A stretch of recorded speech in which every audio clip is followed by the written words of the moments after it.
아내와의 관계에서 예전처럼 불꽃이 일지 않고 남자로서의 자신감마저 점점 무너지는 순간을 경험해 본 적 있으십니까? 많은 이들이 단순히 나이 탓으로 돌리며 체념하지만 사실 이는 결코 자연스러운 노화 현상만은 아닙니다. 남성 호르몬의 생산이 급격히 줄어들며 몸속 깊은 곳에서 위험 신호가 켜지고 있는 것입니다. 이를 방치하면 전립선 문제나 심혈관 질환으로 이어질 수 있어 반드시 주의를 기울여야 합니다. 의학적으로 남성 호르몬은 근육량 유지, 혈류 조절, 뇌의 동기부여와도 깊이 연결되어 있어 감소할 경우 만성 피로, 우울감, 무기력이 동반됩니다. 심리학적으로도 자신감 상실은 단순히 성생활에 그치지 않고 인간관계와 삶의 의욕 전반을 무너뜨리기 때문에 매우 중요한 문제입니다. 서울 종로에서 수십 년간 진료하며 수많은 중년 남성의 기력을 회복시켜온 가정의학과 전문의 김성은 원장은 이런 상황을 직접 마주해왔습니다. 그는 값비싼 약이나 보양식 대신 일상 속에서 얻을 수 있는 단순한 재료로 체내 깊은 활력을 일깨울 수 있다고 말합니다. 특히 막걸리와 꿀은 조상들이 오래전부터 건강 회복을 위해 활용해온 천연 조합으로 발효 과정에서 생성되는 유기산과 효모, 꿀 속의 천연 미네랄과 항산화 성분이 함께 작용해 혈류 개선과 호르몬 균형에 도움을 줍니다. 최근 연구에서도 발효주에 포함된 아미노산과 효소가 장내 환경을 개선해 면역력과 기력 유지에 긍정적인 영향을 미친다는 결과가 보고된 바 있습니다. 얼마 전 진료실을 찾은 67세의 최재우 씨 역시 그 대표적인 사례였습니다. 한때 동네에서 누구보다 활발하고 에너지가 넘쳤던 그는 은퇴 후 몇 년 사이 급격히 무기력해졌습니다. 아들은 더 이상 웃지 않고 하루 종일 소파에만 누워있는 아버지를 걱정스러운 눈빛으로 데리고 왔습니다. 최 씨는 처음엔 다 늙어서 그렇다라며 체념했지만 사실 그의 내면은 깊은 좌절로 가득 차 있었습니다. 아침마다 몸이 무겁고 친구들이 불러도 나가기가 싫으며 아내와의 관계는 두려움이 되어버렸습니다. 심리학적으로 이는 단순한 기력 저하가 아니라 자존감 상실과 우울증 초기 단계로 이어질 수 있는 전형적인 모습입니다. 홍삼, 녹용, 값비싼 보약을 수없이 시도했지만 효과는 잠시뿐이었고 곧 다시 무기력으로 돌아갔습니다. 이는 근본 원인을 해결하지 못했기 때문입니다. 김 원장은 최 씨에게 이렇게 설명했습니다. 우리 몸은 나무와 같습니다. 기력은 나뭇잎과 가지이고 몸의 뿌리는 바로 장입니다. 뿌리가 썩으면 아무리 좋은 영양을 공급해도 나뭇잎이 살아날 수 없듯 장 건강이 무너지면 어떤 보약도 근본적인 회복을 가져올 수 없습니다. 실제로 장은 제2의 뇌라고 불릴 만큼 호르몬 분비와 신경 전달에 밀접하게 연관되어 있으며 장내 미생물의 균형은 남성 호르몬 분비와도 직결됩니다. 우리가 먹는 음식의 영양소를 온몸으로 흡수해 에너지로 바꾸는 출발점은 바로 장입니다. 장이 건강하지 않으면 아무리 귀한 음식을 먹어도 흡수되지 못한 채 배출되어 버립니다. 최재우 씨가 겪었던 밑 빠진 독에 물 붓기 같은 상황이 바로 그것입니다. 그래서 저는 그에게 값비싼 보약 대신 의외의 처방을 내렸습니다. 약국이 아닌 동네 슈퍼에서 구할 수 있는 단순한 재료, 그러나 몸의 뿌리를 다시 살리고 불씨를 되살릴 수 있는 지혜였습니다. 처음엔 믿기 어렵다는 표정이었지만 사실 우리 조상들은 오래전부터 이 방법으로 기력을 회복해왔습니다. 약보다 더 안전하고 근본적인 길이었던 것입니다. 장은 단순히 소화를 담당하는 기관이 아니라 우리 몸의 두 번째 뇌이며 남성 호르몬 생산과 면역력 유지의 핵심 공장입니다. 실제로 에너지의 70% 이상이 장 건강과 직결됩니다. 장내에 서식하는 수십조 마리의 미생물은 우리가 먹은 음식을 잘게 분해해 흡수 가능한 영양소로 바꾸고 에너지 대사의 핵심인 단수의 지방산을 생성하며 행복 호르몬이라 불리는 세로토닌의 90% 이상을 만들어냅니다. 그러나 나이가 들고 자극적인 음식을 즐기거나 스트레스를 받으면 유익균은 줄어들고 해로운 세균이 장을 장악하게 됩니다. 이는 마치 발전소에 숙련된 기술자가 떠나고 게으른 일꾼만 남아 석탄을 태우지 못한 채 유독 가스와 불순물만 뿜어내는 것과 같습니다. 결국 독소와 염증 물질이 장벽을 넘어 혈관을 타고 전신으로 퍼지면서 만성 피로, 무기력, 우울감으로 이어집니다. 저는 얼마 전 장내 미생물 연구로 세계적으로 알려진 고려대 김태준 교수와 대화를 나눈 적이 있습니다. 그는 이렇게 말했습니다. 박 원장, 만성 피로나 성기능 저하는 단순히 혈액이나 호르몬 문제가 아니라 장내 미생물 생태계의 붕괴에서 시작됩니다. 잔이 건강한 사람은 보리밥 한 그릇으로도 엄청난 에너지를 내지만 잔이 망가진 사람은 아무리 비싼 산삼을 먹어도 소용이 없습니다. 남자의 활력은 장에서 출발합니다. 장과 고환 사이의 연결축이 바로 테스토스테론 생산에 직접 영향을 주지요. 그의 말처럼 무기력과 정력 저하는 의지가 약해서가 아니라 장 속에서 벌어지고 있는 보이지 않는 전쟁의 결과인 것입니다. 이제 문제의 근원을 되돌려 세워야 합니다. 무너진 장내 생태계를 복원하고 에너지 발전소와 호르몬 공장을 다시 돌리는 방법. 저는 수십 년의 임상 경험 끝에 가장 저렴하면서도 확실한 자연 치유법을 찾아냈습니다. 그것은 다름 아닌 생막걸리와 천연꿀입니다. 의외라 느낄 수 있겠지만 효모가 살아있는 생막걸리와 순수 꿀이 만나면 장내 유익균을 폭발적으로 늘리고 해로운 세균을 몰아내며 신진대사를 근본적으로 회복시킵니다. 실제 생막걸리 한 병에는 시중에서 고가로 판매되는 유산균 보충제 수십 병에 해당하는 미생물이 들어있어 장내 균형을 강력하게 재정비할 수 있습니다. 즉, 장내 환경을 바로잡는 생막걸리가 새로운 기술자라면 꿀은 그에게 에너지를 공급하는 든든한 식사와도 같습니다. 꿀은 단순히 달콤한 당분이 아니라 우리 몸에서 즉각적으로 활용 가능한 포도당은 물론 장내 유익균의 먹이가 되는 올리고당이 풍부하게 들어있습니다. 게다가 꿀 자체가 강력한 항산화제이자 천연 항염제이기 때문에 지친 몸의 회복에 큰 도움을 줍니다. 특히 꿀에 들어있는 붕소라는 미네랄은 남성 호르몬인 테스토스테론의 수치를 높이는 데 중요한 역할을 하며 이는 활력과 자신감 회복에 직접적으로 연결됩니다. 생막걸리가 장을 청소하고 재건하는 구조 개선팀이라면 꿀은 호르몬 공장에 연료를 공급하는 지원군이라 할 수 있습니다. 두 가지가 만나면 우리 몸의 에너지 발전소는 최적의 효율로 돌아가기 시작합니다. 하지만 주의해야 할 점이 있습니다. 아무 막걸리, 아무 꿀이나 마신다고 효과가 나는 것은 아닙니다. 반드시 살아있는 효모가 들어있는 생막걸리를 선택해야 하며 인공 감미료가 들어있지 않은 국산 쌀로 빚은 제품이 좋습니다. 꿀 역시 벌에게 설탕물을 먹여 만든 사양 벌꿀이 아니라 유리병에 담긴 천연 숙성꿀을 고르는 것이 핵심입니다. 밤꿀은 항산화 성분이 풍부하고 아카시아 꿀이나 야생화 꿀은 막걸리와의 조합이 뛰어나 장 건강에 도움이 됩니다. 황금 비율도 중요합니다. 막걸리 약 100ml에 밥 숟가락으로 꿀 한 스푼을 넣어 잘 섞어 마시는 것이 가장 적당합니다. 과량의 알코올은 간에 부담을 줄 수 있으므로 반드시 소량을 지켜야 하며 약은 적을 때 약이고 지나치면 독이라는 사실을 명심해야 합니다. 가장 좋은 시간은 잠들기 1시간 전입니다. 수면 중 장은 가장 활발하게 회복 활동을 하는데 이때 살아있는 효모와 꿀의 영양소가 들어가면 장내 회복이 극대화됩니다.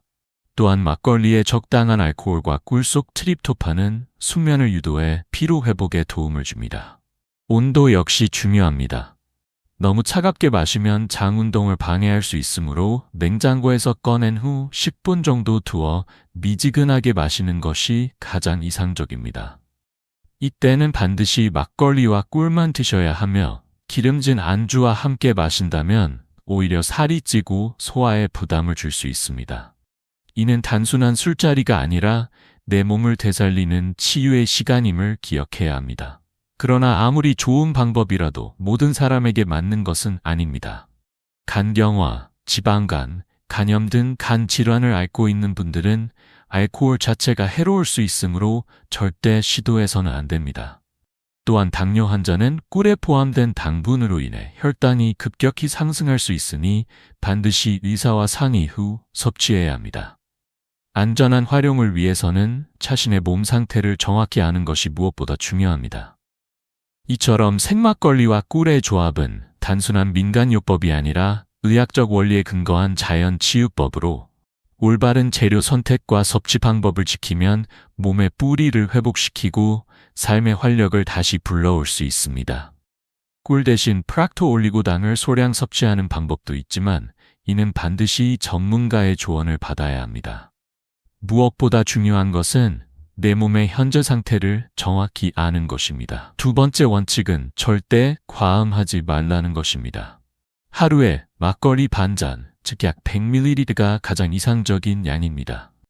이 선을 넘어서면 유산균의 이로운 효과보다 알코올의 해로운 영향이 더 커져가네 부담을 주고 숙면을 방해하며 다음날 두통을 일으킬 수 있습니다. 세 번째 주의점은 안주를 함께 먹지 않는 것입니다. 막걸리를 마실 때 파전이나 기름진 음식이 떠오를 수 있지만 이는 장내 유해균이 가장 좋아하는 먹이가 됩니다. 한쪽에선 유익균을 투입하면서 다른 쪽에서는 적군에게 먹이를 주는 꼴이 되므로 반드시 피해야 합니다. 오직 막걸리와 꿀만으로 섭취하는 것이 진정한 치유의 시간입니다. 네 번째는 내 몸의 반응을 세심히 살피라는 것입니다. 어떤 사람은 막걸리를 마신 후 일시적으로 속이 더부룩하거나 가스가 차는 경험을 할 수 있는데 이는 장내에서 유익균과 유해균이 치열하게 싸우는 과정에서 나타나는 명현 반응일 수 있습니다. 며칠 내로 호전되지만 불편함이 길게 지속된다면 양을 절반으로 줄이거나 격일로 마시는 식으로 조절해야 합니다. 이 네 가지 원칙을 반드시 기억해야만 이 한 잔이 최고의 명약이 됩니다. 실제로 지난 40년간 수많은 환자들이 이 단순한 방법으로 삶의 활력을 되찾았습니다. 평생 택시 운전으로 가족을 부양하던 한 남성 환자는 허리 디스크와 위장 질환, 그리고 은퇴 후 찾아온 극심한 무기력감과 우울감으로 고통받았습니다. 저는 그에게 황금 막걸리 비법을 권했고 3달 뒤 그는 혈색이 달라진 얼굴로 진료실을 찾았습니다. 평생 달고 살던 속쓰림이 사라졌고 식욕이 되살아나니 기운이 돌고 숙면을 취하면서 허리 통증까지 완화되었다며 연애 시절로 돌아간 것 같다는 말을 아내에게 들었다고 했습니다. 또 다른 사례는 불면증으로 고생하던 65세 여성 환자였습니다. 갱년기를 심하게 겪은 이후 작은 소리에도 잠에서 깨고 한번 깨면 아침까지 뜬 눈으로 지새우기 일쑤였습니다. 수면제는 일시적인 도움만 줄 뿐 다음날 머리가 멍하고 몸이 더 힘들어졌습니다. 저는 그녀에게 잠들기 전 황금 막걸리 한 잔을 권했고 한 달 후 그녀는 수면제 없이 꿀잠을 잔 것이 몇 년 만인지 모르겠다며 눈물을 글썽였습니다. 숙면을 취하자 낮 동안의 짜증과 우울감이 사라지고 무엇보다 남편이 성격이 다시 예전처럼 밝아졌다고 기뻐했다는 이야기를 들려주었습니다. 이러한 경험담은 특정한 사람만의 기적이 아닙니다. 꾸준히 실천하는 누구에게나 약속된 미래입니다. 포기하지 마십시오. 당신의 몸은 반드시 변할 수 있습니다. 더 놀라운 것은 이 황금 막걸리 한 잔이 단순히 피로 회복이나 기력 증진에 그치지 않고 5가지 치명적인 질병으로부터 지켜주는 자연스러운 예방주사 역할을 한다는 사실입니다. 첫째, 대장암 위험을 줄입니다. 한국인에게 흔한 암 중 하나인 대장암은 장내 환경이 악화되면서 생기는데 생막걸리 속 살아있는 유산균은 독소와 유해균을 제거해 장 점막을 강화하고 발병 위험을 현저히 낮춥니다. 둘째, 면역력이 강화됩니다. 장은 면역 기능의 70%를 담당하는 만큼 건강한 장은 우리 몸의 방어 체계를 활성화시켜 감기나 구내염, 대장포진 같은 잔병을 크게 줄여줍니다. 셋째, 혈관을 청소해 치매 위험을 낮춥니다. 꾸준히 섭취하면 혈액 속 염증 물질을 줄여 혈류를 원활하게 하고 뇌혈관 건강을 지켜 인지 기능 저하를 예방하는 데 도움을 줍니다. 장 속에서 생겨난 독소와 염증은 혈관을 타고 흐르며 벽을 손상시키고 이는 동맥경화와 고혈압의 큰 원인이 됩니다. 결국 장을 깨끗하게 하는 것이 혈관 질환을 예방하는 가장 근본적인 방법입니다. 최근 연구에 따르면 장내 미생물 환경은 뇌 기능과도 연결되어 있어 치매 예방에도 큰 도움이 됩니다. 또한 막걸리에는 칼슘, 마그네슘 등 뼈 건강에 필요한 미네랄이 풍부해 골다공증 예방에 효과적이며 장이 건강할수록 칼슘 흡수율도 높아집니다.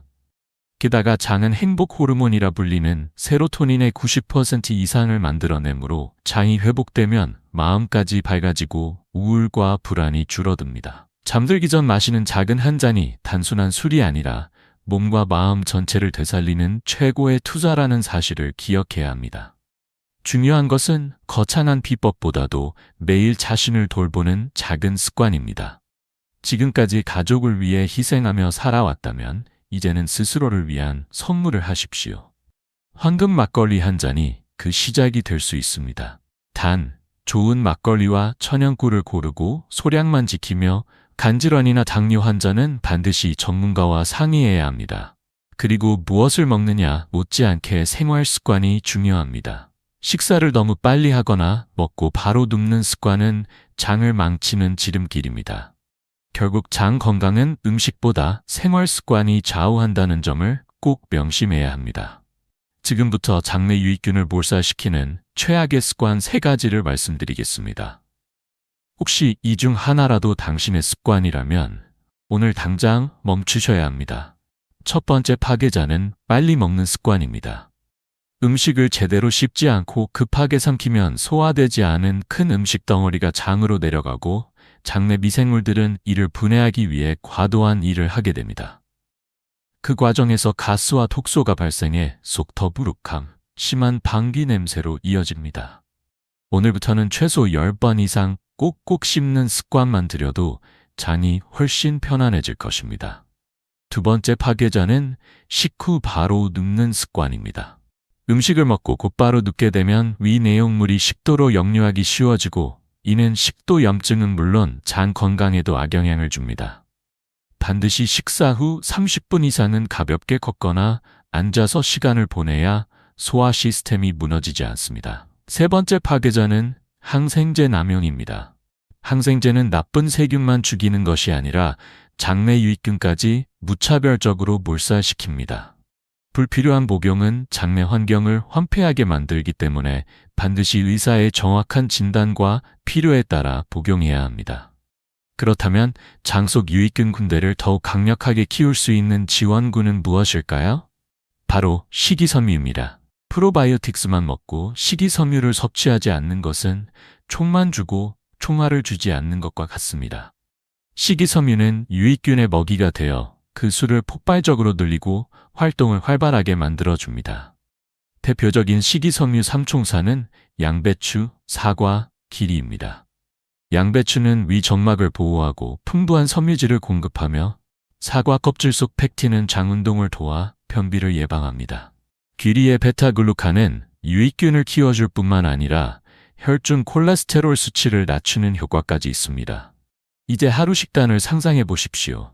아침에는 사과 반쪽, 점심과 저녁에는 귀리밥과 양배추쌈을 곁들이고 잠들기 전에는 황금 막걸리 한 잔으로 마무리하는 것입니다. 이것이야말로 장을 되살리고 몸 전체를 회복시키는 가장 완벽한 식단입니다. 특히 남편의 무기력감이 장 건강 문제와 연되어 있다는 사실을 아내가 이해한다면 진정한 변화가 시작됩니다. 비싼 영양제를 챙겨주는 것보다 더 중요한 것은 사랑이 담긴 밥상과 지혜로운 식단 관리입니다. 한 아내는 현미밥과 채소 반찬을 준비했지만 남편은 늘 이런 풀만 주냐라며 화를 냈습니다. 저는 그녀에게 싸우지 말고 전략을 바꾸라고 조언했습니다. 흰쌀밥을 당장 없애기보다 양을 조금 줄이고 그 옆에 현미나 귀리를 섞은 밥을 곁들이는 것입니다. 그리고 부드럽게 여보, 이게 요즘 건강에 좋대요. 한번 드셔보세요 라고 권하면 남편은 익숙한 밥을 먹으면서 서서히 새로운 맛에 길들여지게 됩니다. 이처럼 금지보다는 추가의 전략, 전쟁이 아닌 지혜로운 설득이 가족의 식탁을 바꾸고 남편의 건강을 지켜내는 가장 현명한 길입니다. 지금부터 장내 유익균을 무너뜨리는 3가지 파괴자를 말씀드리겠습니다. 혹시 이 중 하나라도 당신의 습관이라면 오늘 당장 멈추셔야 합니다. 첫 번째는 빨리 먹는 습관입니다. 음식을 제대로 씹지 않고 삼키면 소화되지 않은 덩어리가 장으로 내려가 장내 미생물이 과도하게 일하면서 가스와 독소가 발생합니다. 속이 더부룩하고 방귀 냄새가 심한 이유가 바로 이것입니다. 오늘부터 최소 10번 이상 꼭꼭 씹는 습관만 들여도 장이 훨씬 편안해질 것입니다. 두 번째는 식후 바로 눕는 습관입니다. 밥을 먹고 곧장 눕게 되면 위산이 식도로 역류해 염증을 일으키고 장 건강까지 해칩니다. 식사 후에는 반드시 30분 이상 가볍게 걷거나 앉아서 시간을 보내야 합니다. 세 번째는 항생제 남용입니다. 항생제는 나쁜 세균뿐 아니라 장내 유익균까지 몰살시키기 때문에 꼭 필요한 경우에만 의사의 처방하에 사용해야 합니다. 그렇다면 장 속 유익균을 더 강하게 키울 방법은 무엇일까요? 답은 식이섬유입니다. 프로바이오틱스만 먹고 식이섬유를 섭취하지 않는 것은 총만 주고 총알은 주지 않는 것과 같습니다. 식이섬유는 유익균의 먹이가 되어 수를 폭발적으로 늘리고 활동을 활발하게 합니다. 대표적인 식이섬유 식품은 양배추, 사과, 귀리입니다. 양배추는 위 정막을 보호하고 사과 껍질 속 팩틴은 장 운동을 도와 변비를 예방하며 귀리의 베타글루칸은 유익균을 키워줄 뿐 아니라 혈중 콜레스테롤까지 낮춥니다. 이제 하루 식단을 상상해 보십시오. 아침에는 사과 반쪽, 점심과 저녁에는 귀리밥과 양배추 쌈, 그리고 잠들기 전 황금 막걸리 한 잔. 이것이 바로 장을 되살리고 몸 전체를 회복시키는 가장 완벽한 식단입니다. 특히 남편의 무기력감이 장 건강과 깊이 연결되어 있다는 사실을 아내가 이해한다면 비싼 영양제보다 더 큰 선물은 사랑이 담긴 밥상과 지혜로운 식단 관리입니다. 흰쌀밥을 당장 빼앗는 대신 조금 줄이고 옆에 귀리나 현미를 곁들이는 전략이 필요합니다. 여보, 이게 요즘 건강에 좋다네요. 한번 드셔보세요. 이렇게 부드럽게 권하면 남편은 익숙한 맛을 유지하면서 서서히 새로운 맛에 길들여질 것입니다. 금지가 아닌 추가의 전략, 싸움이 아닌 지혜로운 설득이 가족의 식탁을 바꾸고 건강을 지켜내는 길입니다.